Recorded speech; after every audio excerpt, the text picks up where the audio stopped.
Malam, sahabat GPIB yang Tuhan Yesus kasihi dimanapun berada. Setelah kita beraktivitas di sepanjang hari ini, kembali kita berjumpa dengan program Night Call GPIB. Bersama saya, Pendeta Evelyn Likumahua, Ketua Majelis Jemaat GPIB Shalom Bangun Purba di Sumatera Utara. Kita akan membaca dan merenungkan firman Tuhan.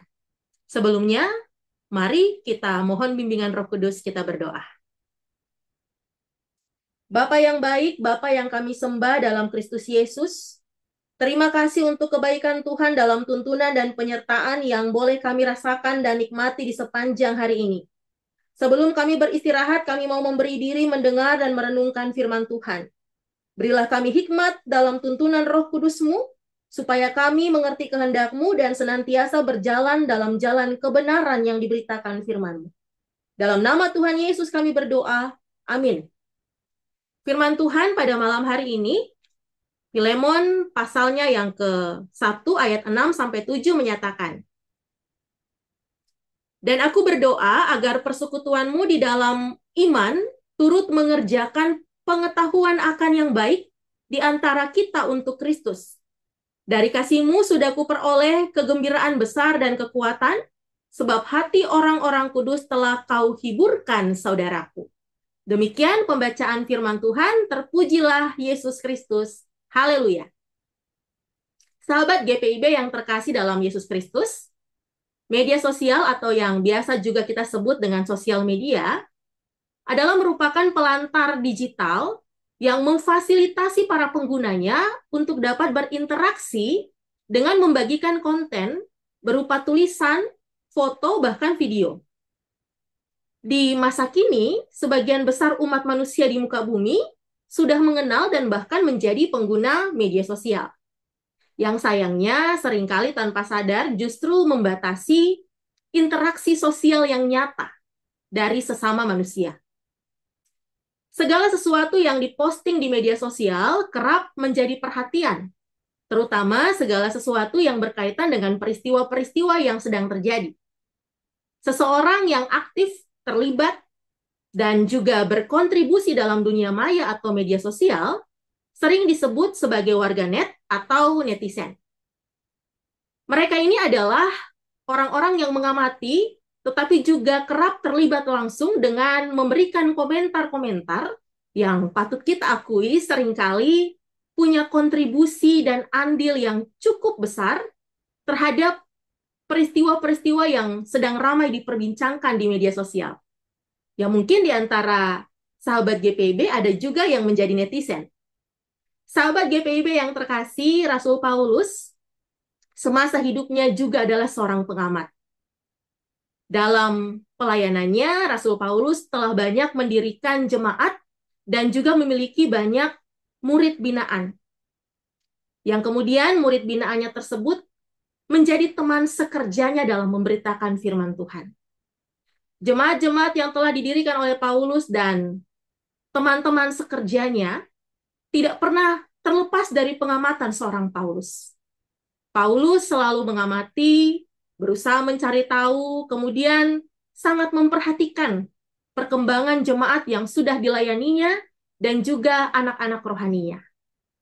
Tidak satu pun dari antara mereka terlepas dari pengamatan seorang Paulus. Termasuk di antaranya adalah Filemon. Perhatian yang diberikan oleh Paulus tidak dipengaruhi oleh kondisi yang sedang dialaminya. Termasuk ketika Paulus sedang berada dalam penjara. Murni pengamatan dan perhatian yang Paulus berikan adalah demi untuk perkembangan jemaat dan teman sekerjanya. Surat Filemon merupakan surat Paulus yang cukup personal yang ditujukan kepada Filemon, salah satu murid binaan sekaligus buah pelayanan dari seorang Paulus. Melalui surat ini, Paulus meminta Filemon untuk mengampuni dan mau kembali menerima budaknya yang bernama Onesimus. Onesimus adalah salah seorang budak dari Filemon yang melakukan kesalahan. Ia mengambil milik Filemon, kemudian melarikan diri. Namun di tengah pelariannya, Onesimus bertemu dengan Paulus. Paulus melayani Onesimus, kemudian oleh pelayanan Paulus Onesimus menjadi bertobat. Sebelumnya, di ayat 4-5, kita dapat melihat bagaimana Paulus bersyukur karena Filemon. Paulus bersyukur karena Filemon memiliki iman dan kasih yang dibagikan secara nyata di antara jemaat Tuhan. Di ayat 6, Paulus menaikkan doa untuk Filemon. Dalam doanya, Paulus menyatakan dukungannya untuk pekerjaan Filemon dan mengingatkan Filemon untuk tetap dan terus menjaga relasi Filemon dengan Tuhan. Dalam doanya, Paulus juga berharap bahwa Filemon dapat terus memberitakan imannya melalui perbuatan-perbuatan baik. Ayat ke-7, Paulus menyatakan bahwa perbuatan baik atau perbuatan kasih dari Filemon itu telah memberikan kegembiraan besar dan kekuatan bagi Paulus. Sukacita setiap orang yang dihiburkan oleh pekerjaan kasih yang telah Filemon lakukan telah menjadi sukacita yang dirasakan juga oleh Paulus. Ayat 6-7 sebenarnya merupakan pendahuluan dari permintaan Rasul Paulus kepada Filemon supaya Filemon dapat terus meneruskan pekerjaan baiknya dengan memberikan pengampunan dan kembali menerima Onesimus. Tidak lagi sebagai budak, tetapi sebagai rekan sekerja, teman sekerja, layaknya Paulus terhadap Filemon. Ini dapat kita lihat di ayat yang ke-17. Paulus dalam hal ini tidak ingin pekerjaan baik yang telah dilakukan oleh Filemon kemudian rusak hanya karena masalah dengan Onesimus yang belum selesai. Sahabat GPIB yang Tuhan Yesus kasihi, dari seorang Paulus kita diingatkan bahwa perhatian yang benar merupakan perhatian yang di dalamnya harus ada kontribusi positif.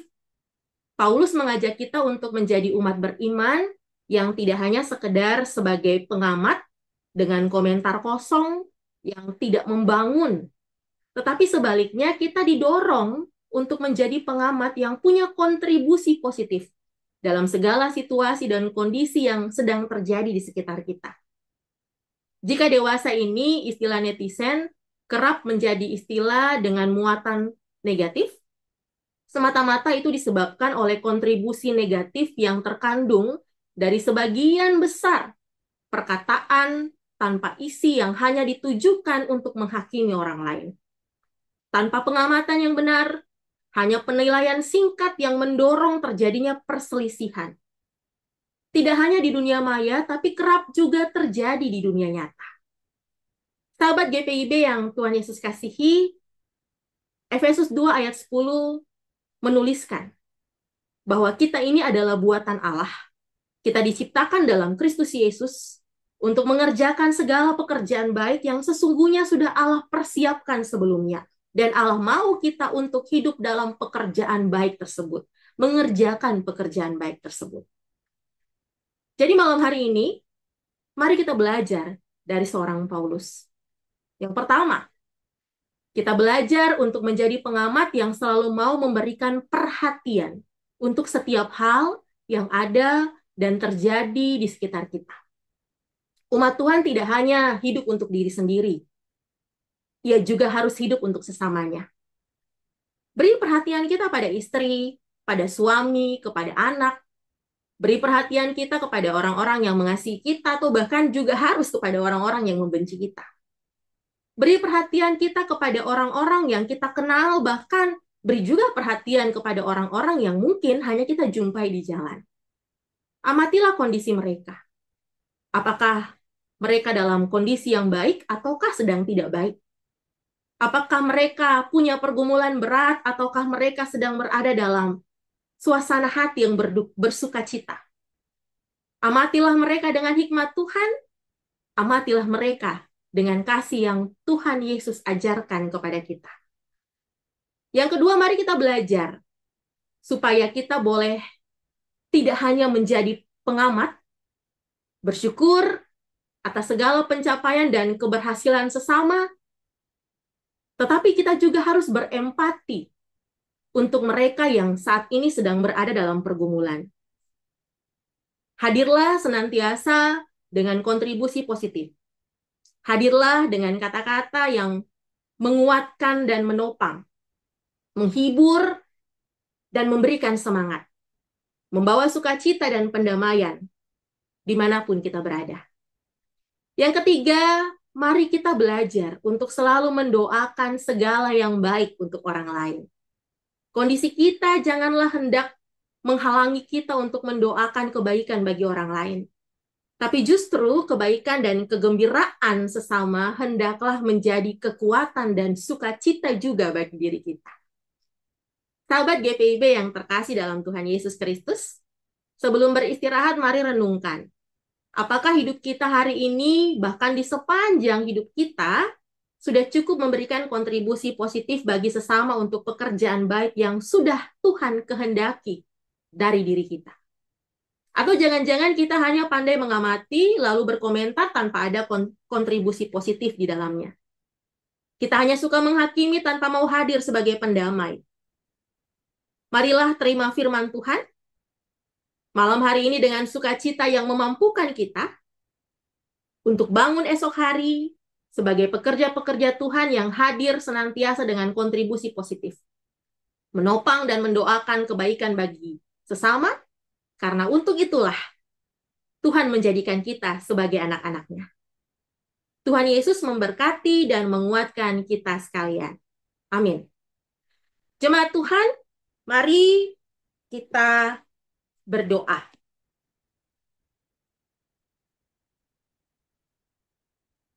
Allah Bapa yang penuh kasih, kami bersyukur atas kesempatan yang Tuhan berikan sehingga kami boleh mendengar suara Tuhan melalui pembacaan dan perenungan firman Tuhan pada malam hari ini. Kuatkan kami melalui firman-Mu saat ini, supaya kami mampu tetap hadir dalam kehidupan, menjalankan kehendak Tuhan dalam ketaatan dan kesetiaan di tengah-tengah pergumulan hidup. Mampukan kami memiliki komitmen iman, melayani Tuhan dalam pekerjaan-pekerjaan baik, yang menjadi berkat bagi sesama. Mampukan kami memberikan hidup kami melalui kontribusi-kontribusi positif yang membawa kebaikan, sukacita, dan berkat bagi sesama kami. Mampukan kami juga bersukacita untuk sukacita sesama dan berempati dalam topangan dan doa untuk pergumulan sesama. Sebagaimana Tuhan inginkan kami hadir sebagai anak-anak Tuhan yang membawa garam dan terang di tengah dunia. Malam hari ini saat kami akan kembali membaringkan tubuh kami, mengistirahatkan dari segala rasa letih, kami mohon penyertaan Tuhan memulihkan dan memberikan kekuatan dan semangat, sehingga besok ketika Tuhan izinkan kami kembali membuka mata dan Tuhan layakkan meneruskan kehidupan ini, kami boleh melihat dunia dan meneruskan pekerjaan kehidupan kami dengan ketaatan untuk menjalankan setiap kehendak Tuhan. Terima kasih ya Bapa. Biarlah penyertaan Tuhan senantiasa selalu kami yakini dalam setiap jalan kehidupan kami. Dalam nama Bapa, Putra, dan Roh Kudus, kami naikkan doa kami ini dengan penuh ungkapan syukur kepada Tuhan. Amin. Demikianlah Night Call pada malam hari ini. Semoga renungan ini membawa kekuatan baru bagi kita untuk menjalani kehidupan beriman, serta membawa damai sejahtera bagi kita dan keluarga. Selamat beristirahat, Tuhan Yesus memberkati.